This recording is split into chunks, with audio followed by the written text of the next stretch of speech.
Hey guys, thanks for coming back. Join us here at Salty Ginger Talk. Glad to have you back.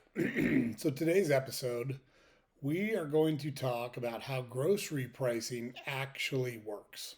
So, there's been all the talk about price gouging and price fixing and all sorts of things being thrown around since Vice President Harris came out and decided her plan to fix inflation was to set price gouging laws in the grocery world. So I'm going to explain to you the process, how it works on in both areas of the grocery world: the wholesale side, between the supplier and the wholesaler, the manufacturer and the wholesaler, and how the decisions are made at retail where to set retail prices. So um, I've been in the grocery industry for 30 plus years.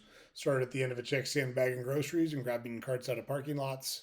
Currently the CEO of a 7 store chain that operates in Chicago. And I spent 15 plus years on the wholesale side of the business, 15 years on the retail side of the business. So I am uniquely positioned to speak to this. And I've worked with small manufacturers, mom and pop shops. I've worked with Fortune 50 companies, Kraft, Unilever, Procter and Gamble, you name it. I've worked with them in some way, shape, or form. So rather than listen to this speculation that's out in the media, I wanted to make a video that, or do an episode that addressed this so you understood how it worked. And I can tell you that price gouging is almost impossible to exist in the grocery world. It's much too competitive of a business with the margins are much too low for price gouging to ever be effective. And by the way, we tried this once. President Nixon froze prices in the 1970s during the stagflation crisis, and it didn't work then. It wouldn't work now. It's a terrible idea. There are way too many market factors to consider to get this right. Even with people that are near the market and making decisions, we still get it wrong sometimes. And we are paying attention daily to sales trends, to pricing trends, to shopping trends, and it's a terrible idea. This is what we're talking about here. But I'm gonna walk you through exactly how this works in the grocery industry, and then you can decide for yourself whether you want to support a program like this or not. So the first thing we're going to focus on is a wholesale vendor meeting. So that is, I work at a company. I don't currently, but let's assume for a second I still worked at a company that distributed products to grocery stores. We existed to get Whole's products to grocery stores because Kraft, Unilever, Procter and Gamble, they can't get products at a competitive landed cost to grocery stores. They need to go through a mixing center type situation where everything goes into a warehouse. Then when the store orders, you've got all the products from all the various suppliers in that warehouse, and you build a truck of, call it 10 to 20 pallets of goods that go into a grocery store. It would be, your prices would probably double if grocery wholesalers didn't exist. You can't get the scale that you need to get without a grocery wholesaler. It's very difficult to go direct from a supplier to a store. Even the stores that self distribute have their own warehouses, they don't take product directly into stores. So, um, when you meet with a manufacturer, a Kraft, a Unilever, a Procter and Gamble, a Conagra, whoever it is, you pick your national branded product vendor here. Those vendor meetings are very similar in almost every instance because there is an approach to the business that works, and without paying attention to the things in this approach, you would be unsuccessful very quickly and find yourself underwater and losing money. And even if you follow all of these, it's very easy to lose money in the grocery industry. So price gouging is laughable. I can tell you, grocery participants, retail participants, wholesale participants would love it if they had to worry about price gouging because it would mean they had way more pricing power than actually exists. So let's dive into it. So I work at a wholesaler. I'm a buyer at a wholesaler, and I've got a meeting with a vendor. I'm going to set up that vendor meeting, and the first thing we're going to review is past performance. How were your service levels to me? What were your fill rates to me? What are your lead times to me? And what are your merchandising and marketing programs? So, service levels pretty straightforward. How much product did you ship me versus what I ordered? Because believe it or not, you don't get everything you order all the time. I've had Procter and Gamble cut me on Bounty towels before. Believe it or not, Procter and Gamble runs out of Bounty towels. When they manufactured Pringles before they sold it off, they had a tornado destroy the one factory in the United States that produced Pringles, so I couldn't get them either. So service levels, I need to know what you're shipping to me, and in that industry, you need to be at least from a manufacturer perspective, at least 98%. If you're below 98%, it's a big problem. It'll be noticeable on the shelves of supermarkets, and it's going to be real problematic for my customers if I work at a wholesaler.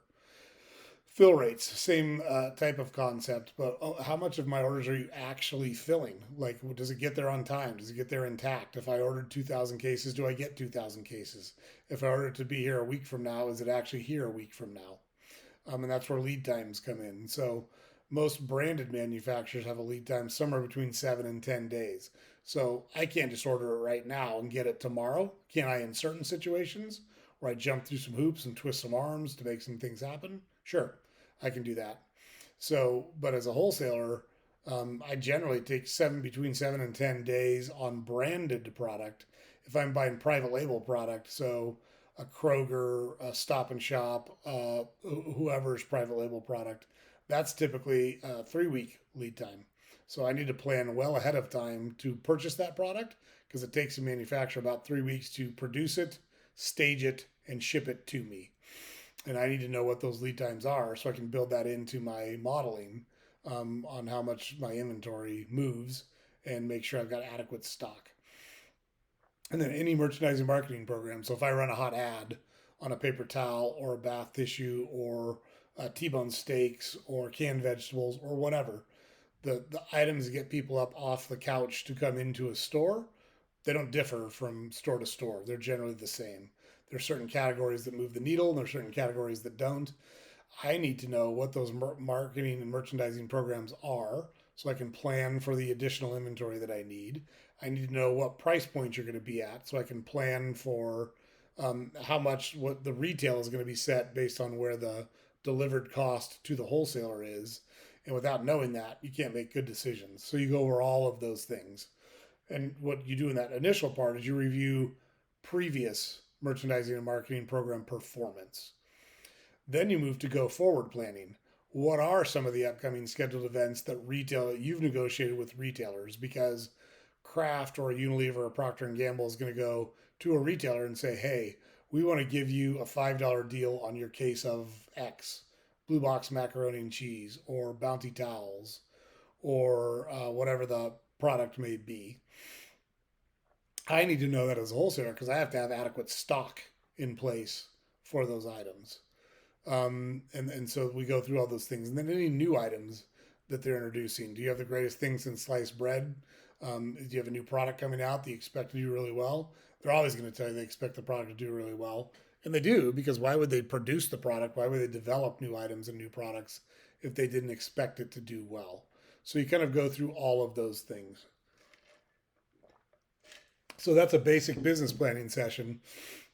Then you get to the point where you talk about pricing. And so if any manufacturer comes in and says, "Hey, we're announcing a price increase," any buyer worth their salt that's been around for a while is going to ask for justification. So, why are you taking your prices up? Why do you think you should charge me more? Why should I pay you more for this product that cost me this much today?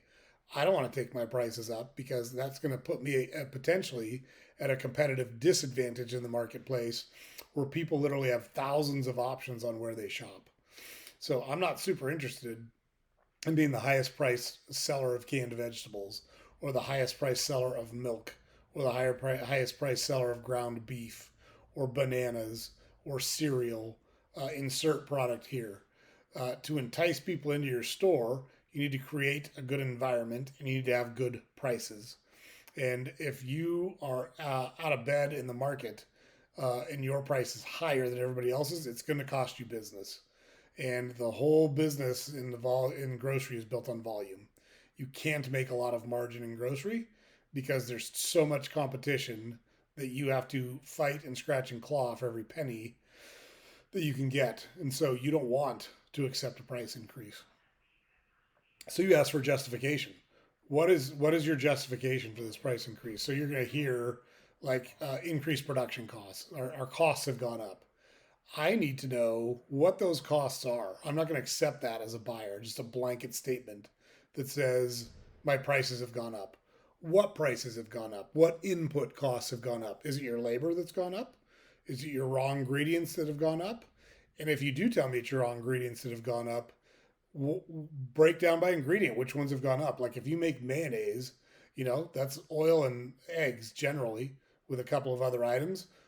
Is it eggs that went up? Is it the oil went up? How much did it go up? Do you expect it to come down anytime soon? If it comes down, will you take your price down when it goes down? What is the total percentage of the cost of the mayonnaise that you make? How much of that comes from eggs? How much of it comes from oil? And why is your price increase, the cost of the component has gone up 10%, but your price increase to me is 15%? Why is that? Is it your transportation costs that have gone up? If so, how much? Is it your packaging costs that have gone up? If so, how much?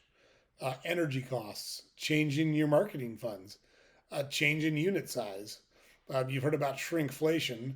It's been very common in the grocery industry for decades that instead of taking a price increase, you want to be able to maintain the actual price point. So instead of keeping a 64 ounce half gallon ice cream on the shelf at $5.99, you could either go up to $6.99 or you could cut it from 64 ounces to 56 ounces and still charge $5.99. So it's still a price increase for sure.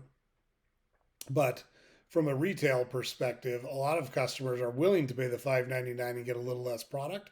They don't want to keep the same unit ounces available and take the dollar price increase. So you go through all of those things before it ever gets to a retailer. And there are thousands of people that have the job that I had previously in my career of a grocery buyer that are negotiating these types of programs and these types of price increases. So if you think that a manufacturer can just rubber stamp a price increase and everyone's just going to accept it, you're kidding yourself. It just doesn't happen that way. There's no buyer worth their salt that would just roll over and accept the price increase without those justifications, without pushing back. Um, so that's on the wholesale side. Those types, there's thousands, again, thousands and thousands of those meetings. I personally have participated in thousands and thousands of those types of meetings. So I know exactly what goes on in those meetings because I've been in them thousands of times. Nobody just rolls over and accepts a price increase. Nobody says, cool, charge me more. It's fine, I'll pay it. Nobody. Just doesn't happen. It's poppycock to think that's going on and that there's some type of collusion or price gouging going on in that world. The margins are simply too thin. The competition is simply too intense. It's just not, absolutely not reality. So once all that happens, the retailer gets presented with a landed cost. This is how much this case will cost at the back door of your store. This is all your freight charges are in there, any handling charges, any swell allowances, any shrink allowances, all that's netted into this price, and this is what's going to cost you. They'll take that and say, okay, so a can of green beans is going to cost me 67 cents on my loading dock. How much should I charge a customer to buy the can of green beans that I paid 67 cents for? So, one of the more popular ways to do this, and everybody does some version of this, everybody has a set of items that they think are terribly important, and they have to be competitive on those items no matter what. You can call them SKVI, super known value items. Like everybody knows what the price of a gallon of milk is. Everybody knows what the price of a carton of eggs is. Everybody knows what the price of a loaf of bread is. Do you know what the price of a 12-ounce jar of honey is? Do you know what the price of a 16-ounce jar of peanut butter is? Do you know what the price of a packet of lunch meat is? Not really. So there's some items that people are much more price sensitive to than others. So you've got to break your items in your store into categories. We typically do 5 categories. Call it A through E, you can call it 1 through 5. You can label it whatever you want. All you're doing is you're grouping items into categories so that you can manage the price on that particular item in a way that makes sense. Because if you are on the wrong side of a price discrepancy, meaning your competitor has not gone up on eggs, even though their costs have gone up, and you went up 20 cents a dozen, people will notice that and they'll change where they shop. They'll do that over eggs. They'll do that over milk. They'll do that over bread. They'll do that over ground beef. They won't do it over honey. They typically won't do it over some type of cereal. They typically won't do it over feminine hygiene products. They won't do it over tinfoil, for example. But if you don't know which categories are important to your shopper, you can't manage the pricing correctly on those. So what you'll do is do a comp check. We used to get a list of 100 items, 200 items, send somebody out to our competitors or two or three closest competitors and say, hey, what's their retail on eggs right now? What's their retail on milk right now? What's their retail on bread right now? So you'll do that and then couple that with information that you have on market conditions, specifically on commodity items. So meat works differently, produce works differently. Corn makes up so much it has such an impact on the market, not only for items with corn in it, like canned corn tortilla chips, those types of things, but corn is also a feed for animals. And so if corn goes up, the price of the products that come from those animals go up, like dairy. That can go up. It can drive the cost. Corn alone can drive the cost of a gallon of milk up if the corn market moves. And then the commodity itself. Plus, corn is actually used as a sweetener in high fructose corn syrup. And so corn is one of those commodities that the price of corn moves, it's going to impact tons of things in the grocery store because it's such a big component of so many different things in the grocery store. Um, and then you got to consider the velocity on those items. So you're going to do like a weighted average because in a store, you're trying to hit a specific gross margin, call it somewhere between 25 and 30%. So that's gross margin. So gross margin is landed cost of goods less transportation, and that gets you to a gross margin. Then you've got to pay for your rent, your insurance, your electricity, your labor. All of those things come out below the gross margin line. And so when you look at the grocery world, someone making 4% in the grocery world is a rock star. It's insane to have a net operating income of 4%. It typically runs between 1 and 2%. And so you've got to start at that gross margin and then control your costs so that you can pay for all those other costs and wind up with a little bit of money left at the end of that equation. You also have to understand your shrink rates across categories and departments. And shrink is loss. Shrink is in the meat department, it can be you bring in a subprimal, a short loin, and you cut that into retail cuts. There's some amount of that that's not sellable. So even though you pay for the whole short loin, you're only able to sell 96% of the short loin. So in that instance, your shrink rate would be 4%. It's a lower shrink rate in center store grocery typically, and it's a lower shrink rate on items with longer shelf lives. You can throw out dairy product very easy because it goes out of code. You can throw out meat product very easy because it goes out of code. Produce product is similar.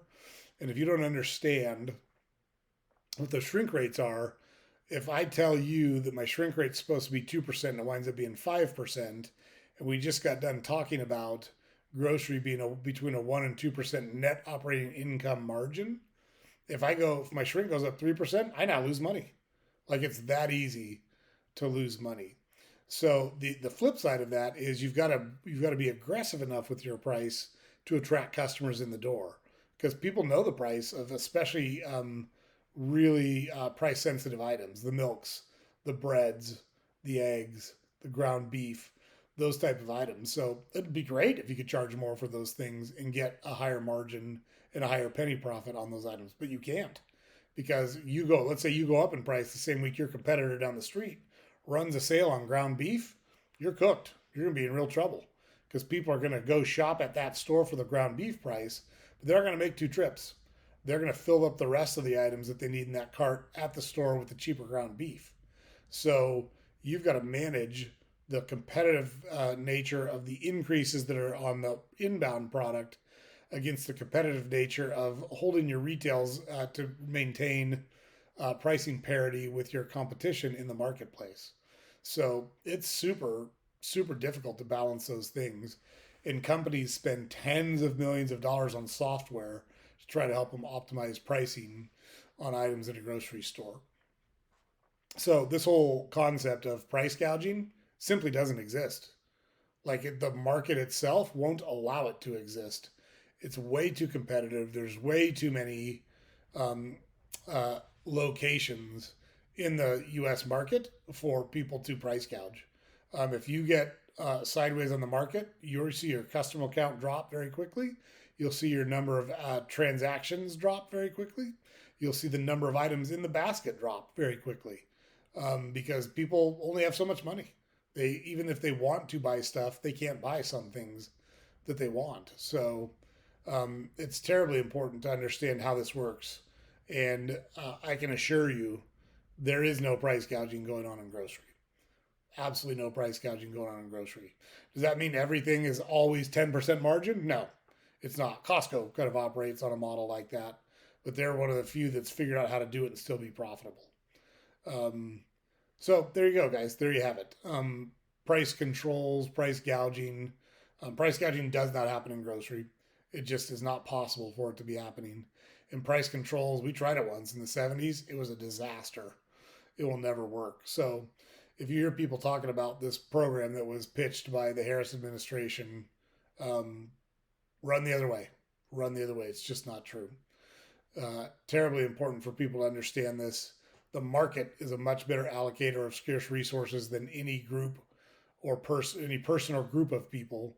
And if we allow this to happen, if we allow this to take fruition, it'll be a disaster. It'll be an absolute disaster. So hope that was useful. Hope you learned something on how this works. If you need clarification, feel free to shoot me a note. Don't forget to go over to our website, saltygingertalk.com.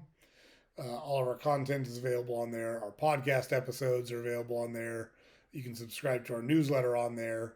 And we'd love it if you could like and subscribe to our podcast on whatever platform you consume that content on. It would be super helpful for us. So you can shoot us an email. You can leave a comment on the video. Love to answer any questions you may have. I hope you guys have a great week. Thanks for coming back and seeing us. We'll see you next time.